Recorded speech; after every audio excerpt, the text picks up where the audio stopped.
3 दिनों से भी कम समय में 34 लाख फॉलोअर्स, ना कोई चुनाव, ना कोई रैलियां निकली और ना ही कोई बूथ कार्यकर्ता है, ना कोई टीवी डिबेट हो रही है और ना ही सड़कों पर कोई पोस्टर लगाया गया है। फिर भी सोशल मीडिया के समंदर में अचानक एक ऐसी पार्टी तैरने लगी है जिसने सिस्टम से नाराज और हताश युवाओं की बहस को एक नए और खौफनाक लेवल पर पहुंचा दिया है। नाम है कॉकरोच जनता पार्टी यानी कि सीजेपी। क्या ये सिर्फ इंटरनेट का एक टाइम पास मजाक है या फिर मौजूदा रणनीति से तंग आ चुके युवाओं के भीतर सुलगते गुस्से का एक खतरनाक डिजिटल ब्लास्ट है? आखिर क्यों इस मीम पार्टी के पीछे पूरा सिस्टम हाथ धोकर पड़ गया है और क्यों इसके अकाउंट्स को हैक करने के लिए 200 से ज्यादा बार पासवर्ड रिसेट की रिक्वेस्ट भेजी जा चुकी है? क्या वाकई ये कॉकरोच आने वाले समय में देश की बड़ी बड़ी राजनीतिक पार्टियों की कुर्सियां अब कुतरने वाले हैं? आज की स्पेशल रिपोर्ट में हम इस डिजिटल क्रांति के पीछे छुपे पूरे सच को बेनकाब करेंगे। इंटरनेट पर इस पार्टी को लेकर मीम्स, बहस, अंधाधुंध समर्थन और तीखे तंज का एक ऐसा कॉकटेल तैयार हो चुका है जिसे अब नजरअंदाज करना बेहद मुश्किल है। कुछ लोग इसे सिर्फ एक वायरल मीम कह रहे हैं तो कुछ इसे देश की सबसे बड़ी डिजिटल क्रांति भी मान रहे हैं, जो युवाओं की हताशा की एक नई और बुलंद आवाज बनकर उभर रही है। देखते ही देखते सोशल मीडिया पर हैशटैग कॉकरोच जनता पार्टी इस कदर ट्रेंड करने लगा है कि बड़े बड़े राजनीतिक विश्लेषक भी इसको देखकर हैरान रह गए हैं। दरअसल इस पूरी अनोखी कहानी की शुरुआत एक गहरे विवाद से हुई थी, जब बेरोजगार युवाओं और एक्टिविस्टों के लिए किसी संदर्भ में देश के सीजीआई ने कॉकरोच शब्द का इस्तेमाल किया था, जिसके बाद सोशल मीडिया पर एक बड़ी बहस छिड़ गई। इसी विवाद को हथियार बनाकर आम आदमी पार्टी के पूर्व social media campaigner Abhijit Dipke ने व्यंग्यात्मक अंदाज में इस कॉकरोच जनता पार्टी को लॉन्च कर दिया। शुरुआत में तो लोगों ने इसे महज एक सामान्य इंटरनेट जोक समझा, लेकिन धीरे धीरे सीजेपी के पोस्ट, उनके धारदार मीम्स और उनके ऑनलाइन कैंपेन ने एक आग पकड़ ली और सोशल मीडिया पर वायरल हो गए। इस पार्टी ने खुद को बेहद मजाकिया लहजे में सेक्युलर, सोशलिस्ट, डेमोक्रेटिक और लेजी यानी कि आलसी घोषित किया है और यही पंचलाइन इंटरनेट पर आग की तरह से फैल गई है। सीजेपी ने अपना एक एआई जनरेटेड एंथम भी जारी किया है, जिसकी लाइनें हैं कि we are cockroach party, we are children of a burning city. इसके साथ ही पार्टी ने अपना एक अनोखा डिजिटल चुनाव चिन्ह भी जारी कर दिया है, जिसने इसे और भी ज्यादा वायरल बना दिया है।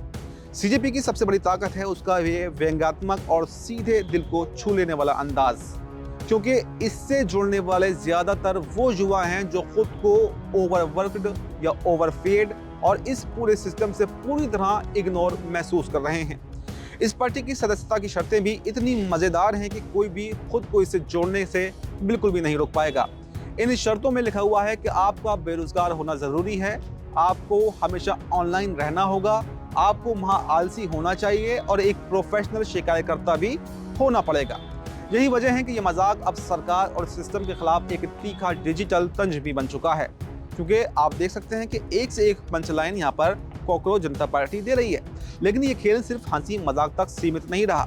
इसी व्यंग्य के बीच सीजेपी ने नीट और सीबीआई परीक्षा जैसे बेहद गंभीर और संवेदनशील मुद्दों को भी उठाना अब शुरू कर दिया है। उन्होंने परीक्षा में होने वाली गड़बड़ियों और रीचेकिंग फीस को खत्म करने की पुरजोर मांग उठाई और साफ कहा कि बोर्ड की गलती का खामियाजा छात्रों को वसूलना सरासर एक तरह से भ्रष्टाचार है। इसके बाद ये सैटायर सीधे सीधे एक गंभीर डिजिटल पॉलिटिक्स कम्युनिटी के रूप में दिखने लगा। इस मामले में राजनीतिक रंज तब और ज्यादा गहरा गया जब देश के बड़े बड़े स्थापित नेताओं ने भी मजाकिया अंदाज में इस पार्टी को लेकर अपनी प्रतिक्रियाएं देना शुरू कर दिया। टीएमसी की फायर ब्रांड सांसद महुआ मोइत्रा और पूर्व क्रिकेटर तथा नेता कीर्ति आजाद ने भी इस पार्टी में शामिल होने की अपनी इच्छा जता दी। महुआ मोइत्रा ने तो सोशल मीडिया पर यहां तक लिख दिया कि वो एक एंटी नेशनल पार्टी की कार्ड होल्डर सदस्य होने के साथ साथ अब सीजेपी भी ज्वाइन करना चाहती हैं, जिसके जवाब में पार्टी ने लिखा कि लोकतंत्र को आप जैसे फाइटर्स की जरूरत है। वहीं कीर्ति आजाद से पार्टी ने चुटकी लेते हुए कहा कि आपका 1983 का वर्ल्ड कप जीतना ही हमारे लिए काफी ज्यादा अहम है। इन बयानों के बाद इंटरनेट पर मीम्स की एक भयानक बाढ़ आ गई और सीजेपी यानी कि कॉकरोच जनता पार्टी ने लगे हाथ अपना एक ऑफिशियल 5 सूत्रीय एजेंडा भी देश के सामने रख दिया, जिसने सबको सोच में डाल दिया है। इस एजेंडे में मांग की गई है कि रिटायरमेंट के बाद में जजेस को कोई भी राज्यसभा सीट न दी जाए, संसद और कैबिनेट में महिलाओं को पूरी 50% आरक्षण मिले, मीडिया की स्वतंत्रता पूरी तरह से सुनिश्चित हो और बार बार पाला बदलने वाले यानी कि दल बदल करने वाले नेताओं पर पूरे 20 साल का चुनावी प्रतिबंध लगाया जाए। लोग अब इसे देश के सबसे ईमानदार मीम पार्टी भी कह रहे हैं, क्योंकि जो सीधे तौर पर मौजूदा राजनीतिक व्यवस्था के खिलाफ युवाओं की बढ़ती डिजिटल हताशा का एक बड़ा प्रतीक बन चुकी है।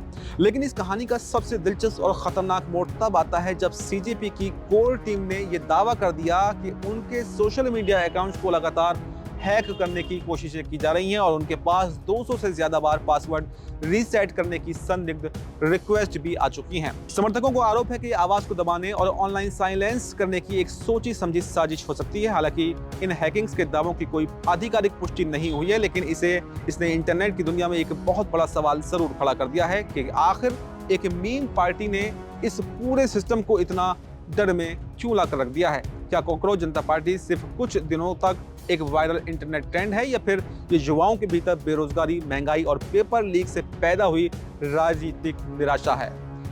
ये तो आने वाले समय में ही पता चलेगा, लेकिन फिलहाल इतना तो तय है कि बिना कोई चुनाव लड़े और बिना ही किसी जमीनी कैंपेन के सीजेपी ने सत्ता और सिस्टम की खामियों को जिस बेबाक अंदाज में सामने लाकर रख दिया है, उसे अब नजरअंदाज करना किसी के लिए भी आसान नहीं होगा। इस अनोखी डिजिटल बगावत पर और कॉकरोच जनता पार्टी के इन 5 कड़े मुद्दों पर आपकी क्या राय है? आपकी जो भी राय हो हमें कमेंट बॉक्स में जरूर बताएं और फिलहाल हमें दीजिए इजाजत। नमस्कार।